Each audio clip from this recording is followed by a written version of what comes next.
Kenapa sih Teh orang yang terlalu hemat tuh justru sulit kaya gitu katanya? Oke, pada saat hemat, kamu kan menggenggam ya, Hmm. kamu nggak mengalirkan ya, Hmm. kamu kaku ya. Pada saat hemat, Mas Rozi sama Mas Hendra berpikir apa sih? Sesuatu itu terbatas ya. Iya, kekurangan. Itulah yang dipantulkan. Dan ada ketakutan bahwa ini akan habis. Iya. Itulah yang dipantulkan. Semakin kamu kencengin ikat pinggang, getaran yang dibaca itu getaran kekurangan. Ya udah, itu yang dipantulkan. Jadi sadar keuangan dengan takut kekurangan itu sesuatu yang beda ya Teh ya? Beda. Tapi merencanakan keuangan nggak masalah ya Mas. Ya, Aku harus pun dong. merencanakan Iya keuangan. Tapi aku sama sekali nggak mikir kalau ngeluarin uang. Karena aku bikin asumsi Mas. Kelimpahan cinta yang teralirkan itu adalah cinta yang mengalir. Lapisan endapan emosi yang terjadi sama dia, waktu itu dia kecil, ibunya hamil. Bapaknya pengen anak cowok. Lahirlah cewek dia. Lalu bapaknya cari cewek lain, menikah, dapat anak cowok.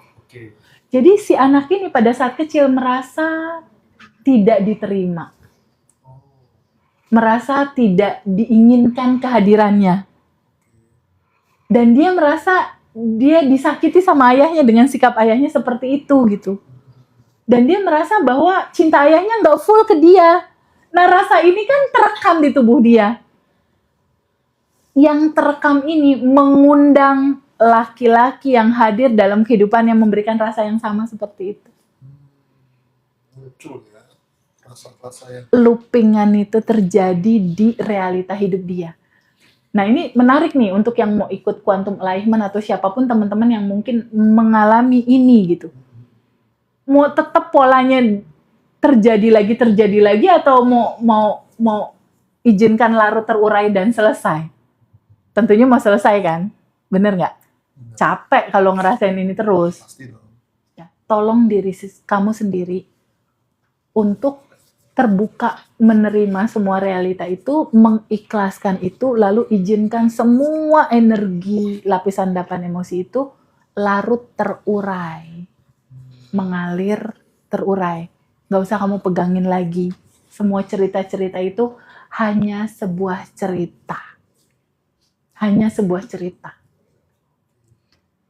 Aku tuh termasuk yang apa ya, makanya aku bilang aku bukan coach, aku bukan mentor, aku bukan guru, aku bukan semuanya bukan. Aku sahabat barunya Mas Rozi yang yuk sama-sama kita berjalan di dalam kesadaran yang indah ini gitu. Biar kita jadi temen aja, jadi bestie gitu. Ya, sama teman-teman yang lain juga jadi bestie. Kenapa? Karena sampai sekarang Mas Hendra, Iya. aku masih seneng banget kalau Gesa Michael ke Indonesia, ke Bali ada kelas, aku ikut kelasnya. Ngaji Rosa dari Thread tanggal 24, 25, aku ikut kelasnya juga jadi peserta. Nah nanti tanggal 9, Mas Hendra, 19, 20, 21, 22, 23, aku ada kelas sama Hildoskin. Oke. Tentang rilis, kelimpahan. Tentang rilis berkelimpahan. Jadi merilis rasa kita yang menolak kelimpahan gitu. Aku masih seru gitu. Serunya kenapa? Kalau ikut kelas-kelas kayak gitu kan pesertanya internasional nih Mas. Hildoskin, Zoom, lalu pesertanya bule semua kan. Nyelenceng lah aku sendiri kan ada di situ. Nah, aku melihat sudut pandang cara berpikir orang-orang di luar sana Mas Hendra. Tentang kesadaran, tentang cara sikap hidup. Otomatis kan itu memperkaya cakrawala aku. Iya. Ya aku masih seru, asik itu gitu. Karena buat aku, investasi leher ke atas itu perlu untuk menambah wawasan, kesadaran, nambah temen, nambah saudara, nambah pengalaman, nambah experience, dan itu kekayaan yang luar biasa sekali gitu. Karena nggak ada ruginya kalau kita banyak knowledge tentang apapun. Gitu. Banget, kita semakin bijak. Kita semakin bijak dari apa? Dari belajar pengalaman-pengalaman begitu banyak orang, nggak hanya cerita teman-teman kita di Indonesia aja. Karena kalau kelas-kelas kayak guru-guru internasional itu Mas Hendra, dari Gesa Michael ataupun Hildoskin, itu kan murid-muridnya udah mancanegara, bisa lebih dari 40 negara itu.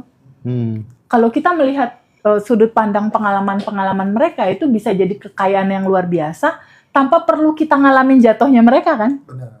Kita belajar dari kisah-kisah mereka aja gitu untuk diambil wisdomnya atau hikmahnya dari semua cerita itu. Jadi aku masih seru tuh. Dan kalau di luar negeri gitu Mas, di merekanya jam berapa sore, di kitanya jam berapa. Jadi aku kalau ikut kelas-kelas seperti itu di tanggal 19 nanti, itu mulai dari jam 10 malam sampai jam 3 subuh. Di merekanya sore gitu. Dan itu seru banget karena dapat banyak kue yang menyenangkan, terutama keluarga baru ya. Jadi itu salah satu yang jadi hobi aku lah, hobi seru gitu. Ada teman-teman alumni yang tanya Teh. Ya. Kenapa sih Teh orang yang terlalu hemat tuh justru sulit kaya gitu katanya? Oke. Pada saat hemat, kamu kan menggenggam ya. Kamu nggak mengalirkan ya. Kamu kaku ya. Pada saat hemat, Mas Rozi sama Mas Hendra berpikir apa sih? Sesuatu itu terbatas ya. Iya, kekurangan. Itulah yang dipantulkan. Dan ada ketakutan bahwa ini akan habis. Iya. Itulah yang dipantulkan. Semakin kamu kencengin ikat pinggang, getaran yang dibaca itu getaran kekurangan. Ya udah, itu yang dipantulkan. Jadi sadar keuangan dengan takut kekurangan itu sesuatu yang beda ya Teh ya? Beda. Tapi merencanakan keuangan nggak masalah ya Mas. Ya, aku pun dong. merencanakan Iya keuangan. Tapi aku sama sekali nggak mikir kalau ngeluarin uang. Karena aku bikin asumsi Mas. Kelimpahan cinta yang teralirkan itu adalah cinta yang mengalir ke keluarga, ke teman, ke siapapun lah. Uang keluar maksudnya. Itu adalah aliran syukur, aliran cinta. Dan aku punya belief, cinta akan selalu menjadi magnet. Cinta akan selalu menemukan kebahagiaan pada titik pusaran cinta. Gitu. Artinya pada saat menahan uang itu sama dengan menahan aliran? Betul. Kesadaran kamu menahan itu, latar belakang kamu pada saat kamu menahan rezeki itu, kamu merasa bahwa ketika dikeluarin ini berkurang. Nah, rasa yang menyala di bawah sadar itulah yang dipantulkan. Berkurang, ya itu yang dipantulkan. Iya, karena sebenarnya ketika aku beberapa kali gitu Teh ya, tanya-tanya di luar in-frame kayak gini lewat telepon sama orang-orang yang sudah banyak uang gitu ya, udahlah mereka kayak gitu tuh karena mereka pelit. Coba kalau mereka sudah belajar nggak pelit gitu, udah hukum malam tuh presisi gitu. Kamu makin banyak melepas ya kamu akan dapat banyak gitu. Nggak usah kebanyakan rumus gitu katanya. Betul. Teh. Serius. Betul Mas Hendra. Rumusnya gini Mas Rozi. Semakin kamu ringan melepaskan, dia semakin ringan masuk. Sesimpel itu. Kamu ringan nih ngelepas, nggak pakai mikir, nggak pakai komplain, nggak pakai ngemarah-marahin yang kita kasih. Oh, aku tahu. Semakin ringan, dia ringan juga datang. Berarti kayak kita pas waktu kecil di kali, buang emas batangan, udah lupain aja. Lupain aja, ya. Lupain. Seringan itu gitu. Kalau aku mindsetku beda lagi Mas Hendra tentang itu. Tentang uang. Kalau aku mindsetku gini. Uang itu nggak ada yang punya. Uang itu energi cinta. Dan itu nggak akan pernah habis. Dia selalu ada. Dan cinta ini, yang punya ya energi yang satu. Jadi ketika ini datang ya alirin aja. Alirin aja. Karena aku percaya ada hukum perputaran. Perputaran tuh gini ya, muter gitu kan. Pada saat kamu melepaskan, kan dia muter. Nggak mungkin. Muter kan? Muternya balik lagi kena ke kita nggak? Udah pasti kena, udah nggak usah dipikirin. Udah nggak usah dipikirin feedbacknya gimana, nggak perlu dipikirin. Nggak perlu dipikirin. Itu udah pasti hukum perputaran itu terjadi. Maka alirkanlah apapun itu dengan cinta. Karena dia akan masuk baliknya itu dengan penuh cinta nantinya masuk ke kita. Pokoknya ingat aja selalu, Mas Rozi dan teman-teman semua. Semesta nggak ngelihat orang lain. Hanya ada kamu. Bahan bakar kita kali ini cinta, Mas. Tapi Hanya kalau ada kamu. kalau Teteh itu caranya apa? Caranya ngatur keuangan tuh gimana sih supaya tidak mematikan flow-nya gitu. Jadi Aduh misalnya parah Mas kalau aku hasilnya mau dapat diceritain. boleh lah kan sebagai inspirasi buat teman-teman.